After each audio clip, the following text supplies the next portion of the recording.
सभी का स्वागत है इस जबरदस्त और ऊर्जा से भरी चर्चा में। आज हम लोग एक बहुत ही कमाल के कॉन्सेप्ट का गहराई से विश्लेषण करने जा रहे हैं, जिसका नाम है the lion mentality, decoding the jungle manifesto. अक्सर लोग the lion mentality motivational video create 10 minutes वाले आइडियाज की बात करते हैं, जहां 10 मिनट के अंदर जिंदगी का पूरा नजरिया बदलने की कोशिश होती है। आज हम उसी 10 मिनट के बेहद एब्स्ट्रैक्ट लेकिन बहुत ही गहरे और काव्यात्मक दर्शन की जड़ तक जाने वाले हैं। ये कोई साधारण बातें नहीं हैं, ये डच और अंग्रेजी शब्दों का एक ऐसा जाल है जो सीधे जिंदगी की कड़वी सच्चाइयों से टकराता है। तो चलिए इस सफर पर निकलते हैं और इस पूरे रहस्य को एक साथ डिकोड करते हैं। ठीक है, तो चलिए सीधे इसमें डाइव करते हैं। हमारी शुरुआत होती है इस लाइन से, विज़गांति किंड्रिन, जंगल इज माई गैलरी। अब पहली बार सुनने में ये लाइन थोड़ी अजीब और बेतरतीब लग सकती है, मतलब जंगल और गैलरी का क्या कनेक्शन। लेकिन अगर इसके पीछे छिपे गहरे अर्थ को देखें तो ये जंगल को जिंदगी की एक ऐसी अव्यवस्थित और अराजक बेसलाइन की तरह पेश करता है जहां से हम सभी को गुजरना ही पड़ता है। यहां जंगल कोई सच का जंगल नहीं है, ये हमारी दुनिया की वो एकदम कच्ची अनफिल्टर्ड सच्चाई है जिसका सामना रोज करना होता है। ये गैलरी की तरह है जहां जिंदगी की सारी चुनौतियां सजी हुई हैं। भाग 1, वेलकम टू द जंगल, यानी जीवन की वास्तविकता। जो सोर्स मटेरियल हम देख रहे हैं वो जिंदगी को कोई सेफ जोन या आराम करने की जगह बिल्कुल नहीं मानता। इसके बजाय ये दुनिया को एक बहुत ही जंगली, बेकाबू और अनियंत्रित जगह के रूप में देखता है। अब इस 10 साल के आंकड़े पर जरा ध्यान दीजिए। ये कोई रैंडम नंबर नहीं है, बल्कि एक बहुत बड़ी चेतावनी है। टेक्स्ट में साफ तौर पर बिन्ने 10,000 दे जंगल यानी 10 साल के भीतर का जंगल कहा गया है। ये बताता है कि समय कितनी तेजी से हमारे हाथों से फिसल रहा है। इस मुश्किल जंगल में एक बहुत गहरी अर्जेंसी है, एक दबाव है। ये याद दिलाता है कि इससे पहले की जिंदगी का एक पूरा दशक यूं ही बर्बाद हो जाए, सही समय पर एक्शन लेना बहुत जरूरी है। समय की इस कमी को समझने के बाद आइए इस पूरी चर्चा के मुख्य टकराव की ओर बढ़ते हैं। पिगलेट्स वर्सेस द लायन, यानी सुअर के बच्चे बनाम शेर। यहां पर हमें दो बिल्कुल अलग तरह के माइंडसेट्स के बीच का बहुत बड़ा अंतर देखने को मिलता है। अब इस हिस्से में जो सबसे दिलचस्प बात है वो है ये जबरदस्त तुलना।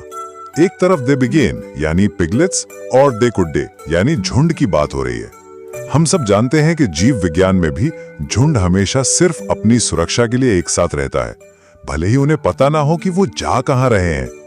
ये एक पैसिव और दिशाहीन सोच है। लेकिन इसके ठीक विपरीत दूसरी तरफ है द लायन और व्हाइट लायन मो। ये एक एकांत, पूरी तरह से आजाद और अद्वितीय शक्ति का प्रतीक है जो उस भेड़ चाल से कोसों दूर है। तो फिर इस शेर की राह असल में होती कैसी है? दर्शन कहता है, A lion slangs in eines einzigen neues den Doen। इसका सीधा सा मतलब है एक अकेले रास्ते पर चलते हुए खुद के साथ गठबंधन बनाना। शेर का रास्ता स्वभाव से ही अकेला होता है, इसके लिए उस आरामदायक लेकिन सीमित कर देने वाले झुंड से खुद को अलग करना ही पड़ता है। एक असली शेर भीड़ का हिस्सा बनने के बजाय अपनी व्यक्तिगत महत्वाकांक्षाओं के साथ एक अनोखा गठबंधन बनाता है। और जब झुंड से अलग होने का ये मुश्किल कदम उठाया जाता है तो असल में होता क्या है? टेक्स्ट में एक बहुत ही गहरी अंग्रेजी लाइन है, live your life when you realize your family. इसका सीधा अर्थ ये है कि असली लोगों की, सच्चे रिश्तों की पहचान तभी होती है जब उस दिखावटी झुंड से बाहर निकला जाए, तभी ऊंचाइयों तक पहुंचा जा सकता है और तभी ये एकदम साफ हो जाता है कि कौन से दोस्त बस नाम के थे और कौन वास्तव में असली परिवार की तरह हर मुश्किल में साथ खड़े हैं। और इसी कड़वे सच से निकलकर आता है हमारा अगला पड़ाव, द स्कूल ऑफ लाइफ। ये कोई साधारण स्कूली पढ़ाई नहीं है, ये वो अपरंपरागत शिक्षा है जो महान बनने के लिए जरूरी है। ये अनुभवों की एक ऐसी भट्टी है जहां से गुजरकर ही शेर की मानसिकता जन्म लेती है। संघर्ष की इस अजीब लेकिन बेहद पावरफुल प्रोसेस को हम 3 चरणों में देख सकते हैं। पहला फेज है चार्टर स्कूल इज नॉकआउट, जिसका मतलब है पूरी तरह से वल्नरेबिलिटी या निहत्थे होने का एहसास।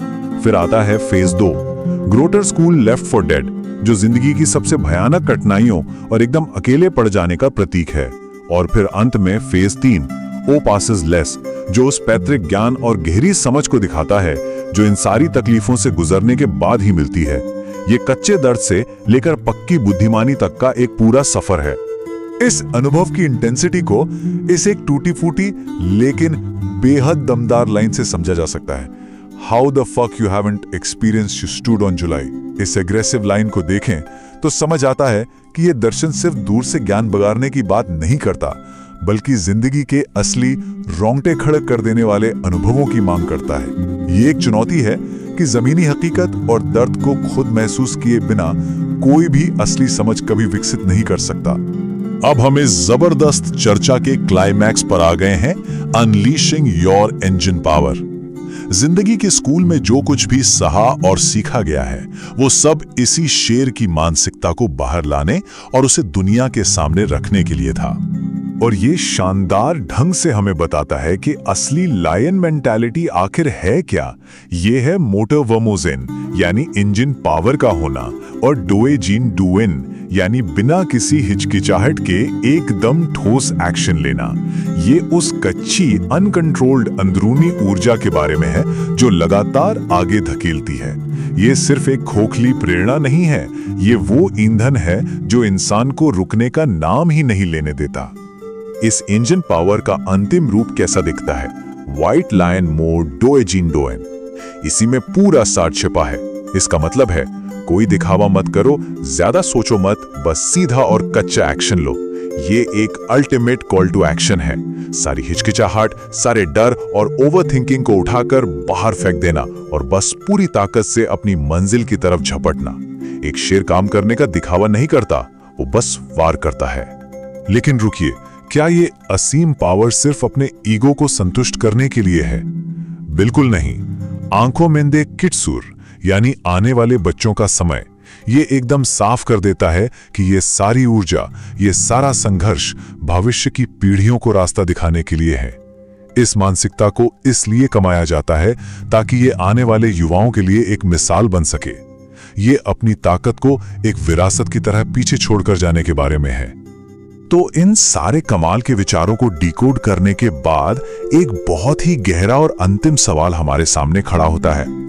क्या उस झुंड की शांत और दब्बू सुरक्षा को चुनना बेहतर है जहां कोई रिस्क नहीं है लेकिन कोई पहचान भी नहीं है, या फिर उस सफेद शेर की दहाड़ और असीम मोटर वर्मोजेन को अपनाना?